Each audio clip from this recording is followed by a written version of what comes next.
Okay, so let's start 5.4, part 2.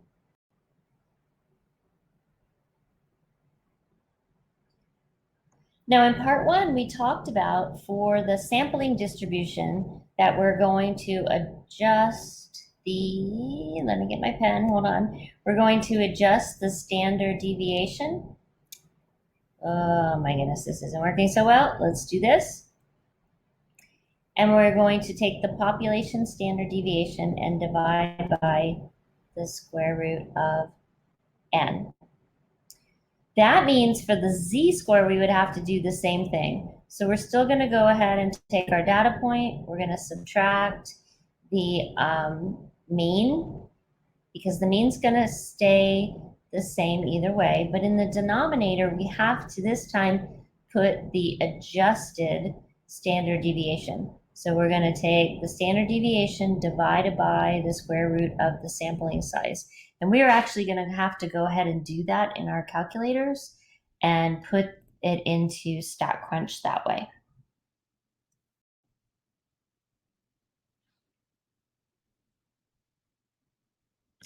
All right, so let's take a look at this problem.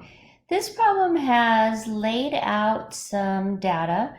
Each car is to a different age group. So the first one is 16 to 19-year-olds, 20 to 29-year-olds, 30 to 49-year-olds, and so on down. And then next to the cars, we have the average miles driven each day by age group. Okay, so let's see what they want us to do here. We're going to randomly select 50 drivers from ages 16 to 19. Okay, so that is our sample size, right? We're going to randomly select 50 drivers. That's going to be our sample size. We're going to use that to adjust our standard deviation. Our sample mean, we're going to work off the population mean. And so we're going to take the 20.7. The chart does not show the standard deviation. So let's see what we have. If you keep reading the problem, you see what is the probability that the mean distance traveled each day is between 19.4 and 22.5 miles.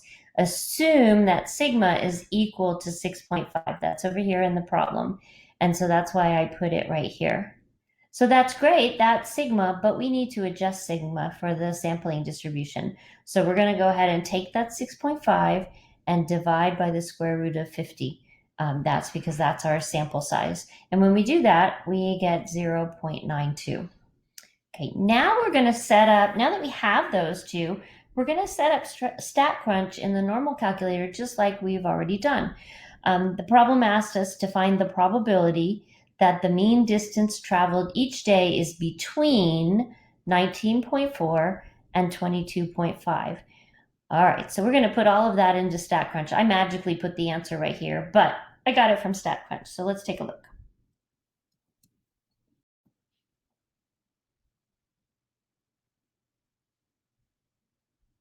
Okay, so we're going to go into StatCrunch. We're going to go to Stat, Calculator, Normal. Make sure it says Normal up here. We're going to hit Between because this problem wants us to be between two different numbers. And then we're going to put in what we know. So we know the average is 20.7. That's our mean. It was given to us. We adjusted the standard deviation. And when we did that, we got 0.92. So that was the adjusted standard deviation.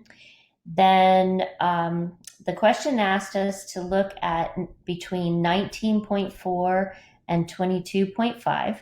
As soon as we hit compute, then we are going to get the area under the curve between those two numbers. And so that ends up being 0.8960. So you always want to look at the graph though. So we are looking at the area under the curve that is between 19.4 and 22.5. So make sure that your graph looks like what you think it's going to look like. Look at what it's going to look like. So let's go ahead and do the interpretation on the next page.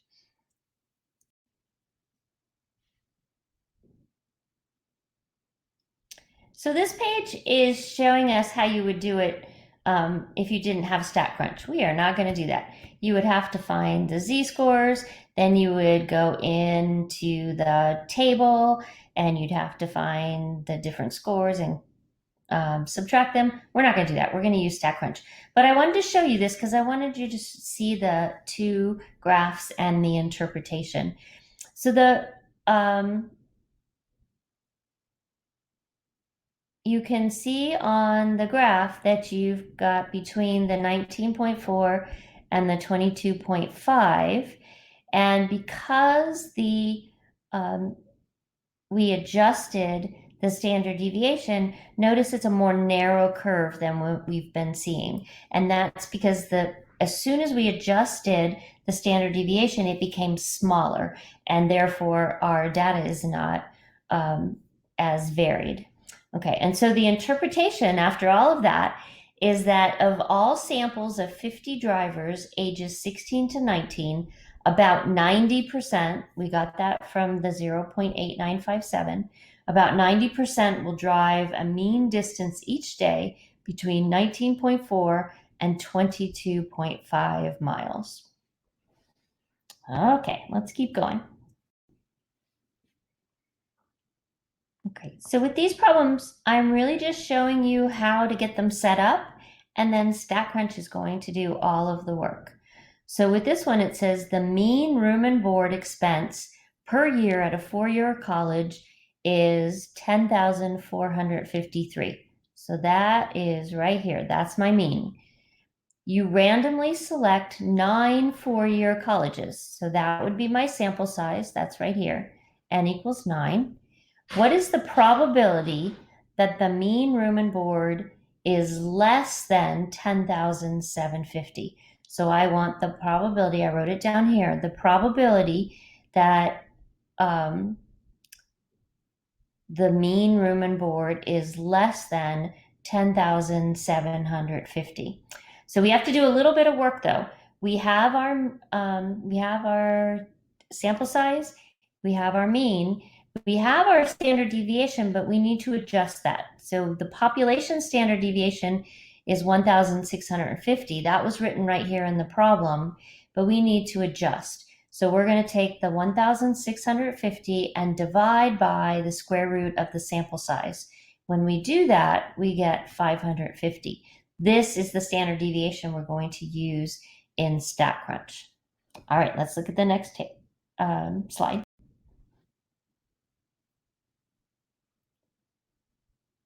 Okay, so you can see here, I put in my mean of 10,453. I put in the adjusted standard deviation, 550, and then I did the less than as they asked me to, and the 10,750. And so at that point, I hit compute, and that gave me the answer of 0.7054. And so that is the probability that the mean would be less than or equal to 10,750.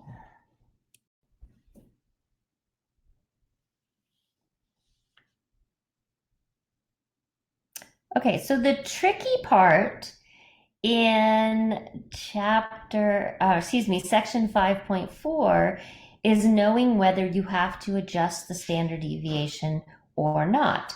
So let's take a look at this problem, and it's on a couple of slides. So it says some college students use credit cards to pay for school-related expenses. For this population, the amount paid is normally distributed. I'm glad to hear that. We can use the normal curve and use the normal calculator in StatCrunch. We have a mean of $1,615 and a standard deviation of 550. Okay, so this is the amount paid on credit cards. So the first question is, what is the probability that a randomly selected college student who uses a credit card to pay for school-related expenses paid less than $1,400? So if you only look at number one, you can see there's nothing about N. There's nothing about randomly selecting so many students. There's nothing about sample size.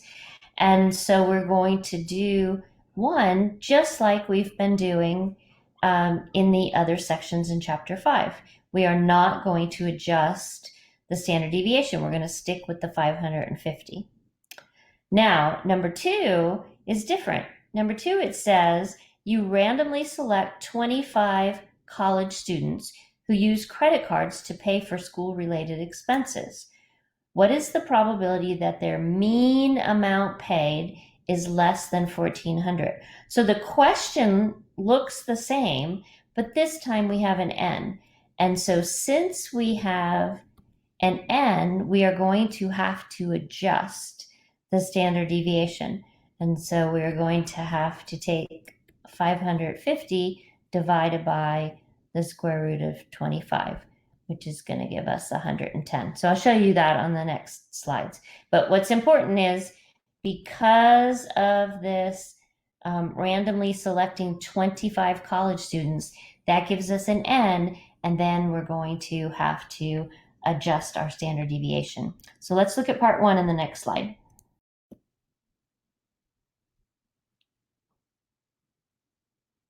All right, so as we discussed in the last slide, we do not have to adjust the standard deviation because this is not using a sampling mean or a sampling distribution. Now, we're not going to use any of this. We're going to use StatCrunch. So in StatCrunch, we're going to put our 1,615, which was the mean. We're going to put our unadjusted standard deviation of 550 in here. And then they asked us the probability of X being less than or equal to 1,400. And so that's what we're going to put inside here. Sorry, that's a really light color. Once we hit compute, we can see that we get right about 35%. Okay, so no adjusted standard deviation. We're just going to take the standard deviation that they gave us. All right, let's do part 2.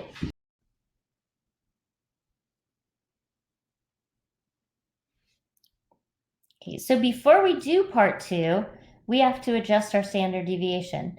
N was equal to 25, sigma is equal to 550. And so for us to adjust our standard deviation, we're going to take the 550 divided by the square root of 25, and if you pop that in your calculator, you'll get 110. That's why I put 110 here. So the last slide, when we didn't have to adjust, we had 550 in the standard deviation. Here we have to adjust. So remember, this is a smaller standard deviation. Our curve is going to be more narrow.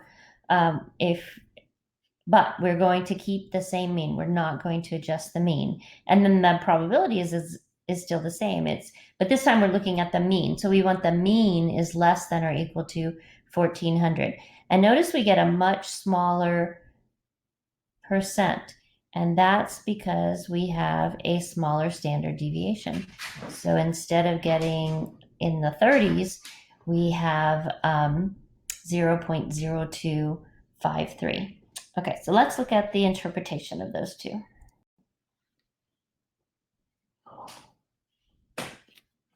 Okay, so the first problem wanted to know the probability that a student who uses their credit card to pay for school-related expenses will pay less than $1,400. And so by working that out in the normal calculator, there's a 35% chance that that would happen, that any student that you would pick would pay less than the $1,400. In the second one, we were looking at sampling distribution. So we were looking at the mean.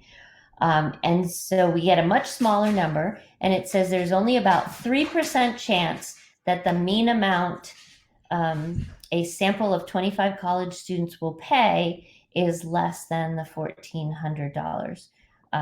So very different information there. And also, because we get a 3%, remember our marker is 5%.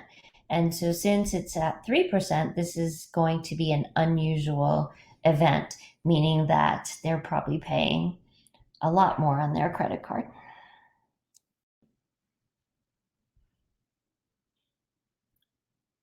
Okay, so let's look at a problem like you're going to see in the homework.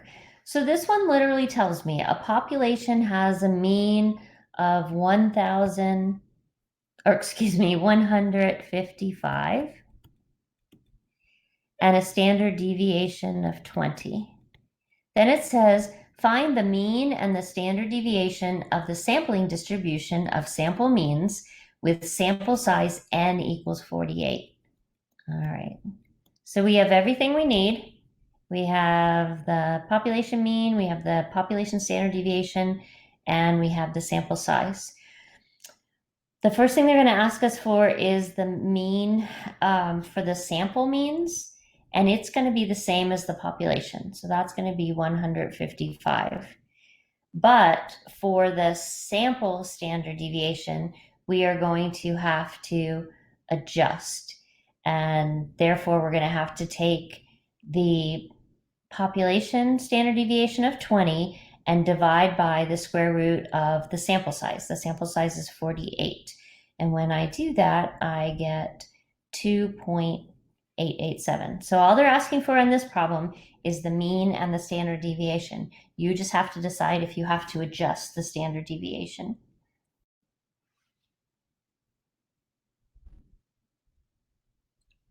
All right, let's take a look at this one. So they gave me a graph. This is the annual snowfall distribution in feet for a particular county with its mean and standard deviation. So they told me the population, well, let me change the color there. The population mean is 4.4 and the standard deviation is 2.6. All right, let's see what they want. Assume that a sample size of 100 is drawn from this population. So n is going to equal 100. And okay, so first they want me to pick the graph. So we need to figure out, though, the mean and the standard deviation for the sampling mean. And so we know the mean's going to stay the same. So that's 4.4. But for the standard deviation, I have to adjust. So I'm going to take 2.6, which was the population standard deviation, and divide by the square root of 100. That gives me 0.26. So that is going to be my adjusted standard deviation. So now we're going to see which graph we need. Well, we know that it needs to be more narrow because our standard deviation is more narrow, but they kind of all look like that. This first one's not going to work because it tells me here that the standard deviation is 2.6, but we know we adjusted, right? And so that one won't work. The middle one works. We've got the mean of 4.4 and the standard deviation of 0.26, but let's look at C. Oh my goodness, C, they adjusted the mean as well, so that's not going to work. Okay, so down below, they're going to have you put in the mean, put in your adjusted standard deviation, and ask if the graph approximates a normal curve, which it is going to do that.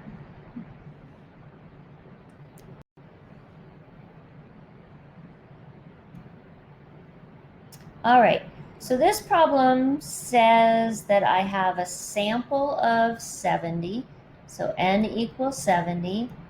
I have a population mean of 220 and a standard deviation of 5.7. So we're going to do the same thing we've been doing. The mean for the sample mean is going to be 220. That stays the same. The standard deviation we're going to adjust, and that gives me 0.6813. And then finally, they want to know the probability of a sample mean being greater than 221. So I'm going to go to my normal calculator.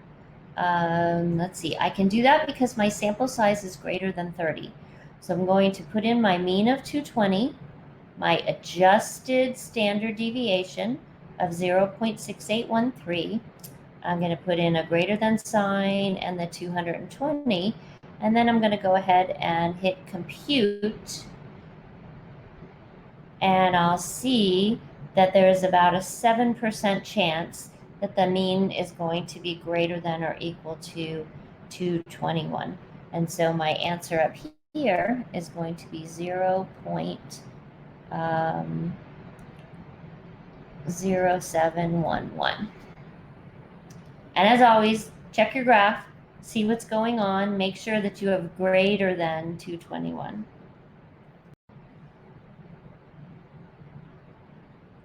Okay, another one with a graph. So the per capita consumption of red meat by people in a country in a recent year was normally distributed, okay, with a mean of 117. So my mean is going to go here of 117, and a standard deviation of 39.3. Random samples of size 17 are drawn from this population. So we still can use the normal calculator if we needed to, and that's because they told me it was normally distributed. The sample size isn't above 30, but since they specifically told me it was normally distributed, I can still do that. All right, so what we're going to do here is for the standard deviation, I have to adjust. So I'm going to take the 39.3 that they gave me over here, and I'm going to divide by the square root of the sample size, and that gives me 9.532. Okay, so let's rule these out. So we know that the very middle needs to be 117. So for A, because that's the mean, for A we have 117 here. B has 9.5, so B is a no-go. C has 117, so maybe. And then D has 9.5 in the middle as well. So that's a no-go because the mean needs to be in the middle. Okay, so now let's take a look and see if any of these could work. So the issue is, what I did was I took the 117 and I added the standard deviation 2 times to see where I would get to. So if, and this is only 2 times, really I should add for a 3rd time, right? And so this one could actually work on A, because I get to 136, which is around here somewhere, which looks about right. There's no way that C would work because at 136, I'm already way over here on the curve. That would be more like 3 standard deviations away or maybe more. So C is not going to work, and that's because the if I add the mean plus 2 standard deviations, I get way too far over, and so we're going to take A. This takes a little work, I know. Reach out to me if you have questions. All right, last problem for this section. So it says that a machine is used to fill gallon-sized paint cans. And so what happens is when these machines in a factory are filling up paint cans or filling up anything, they have to be regulated and they have to be checked. And so we want to make sure that the paint is dispensed with a mean of 134 ounces and a standard deviation of 0.30 ounces. And so that's right here. So because what happens is, let's say you buy a can of paint and you get it home and it's only 3/4 full, you're not going to be very happy. And so that's why these machines have to be calibrated every day and every so often, so many cans, or every hour, whatever their quality assurance system is. So we are going to randomly select 40 cans. Therefore, N is going to equal 40. Okay, so we know that our mean is 134, so that's going to be right here in the middle. We know we have to adjust the standard deviation, and that's because we have the N equals 40. So when we adjust our standard deviation, we have a really tiny window now. We already had a tiny window with the 0.30, but now we have even tinier with 0.047. So me personally, I like to look at a number line. I like to see it visually. So what I did down here is I put my 134 in the middle because that's my mean. And then I added the 0.47 each time on this side, and I subtracted on this side. Okay, so if I take 134 and add 0.047, I get this number. If I add 0.047 again, I get this one. So I'm 2 standard deviations away right here. And then I did the same thing on the other side, but I subtracted the 0.047. So now I have a nice graph, and I'm going to be able to tell if the value they're giving me is outside of my 2 standard deviations. Okay, so it's a nice visual. Well, they told me, let's use blue. They told me up here that the sample mean of those cans is 133.9. Okay, so let's take a look and see where 133.9 is on the curve. Well, 133.9 is over here, and that is just past 2 standard deviations below the mean. That means the paint can did not get filled up enough for this. So if the mean of all 40 cans is that low, that's not good because some were even lower, some were a little higher. But the problem is this was my mean in the middle. This is 1 standard deviation. This is 2 standard deviations. So I'm past 2 standard deviations away from the mean. And so that means, what does it say here? It says, yes, it is very unlikely that you would have randomly sampled 40 cans with a mean of 133.9 because that number does not lie within 2 standard deviations of the mean.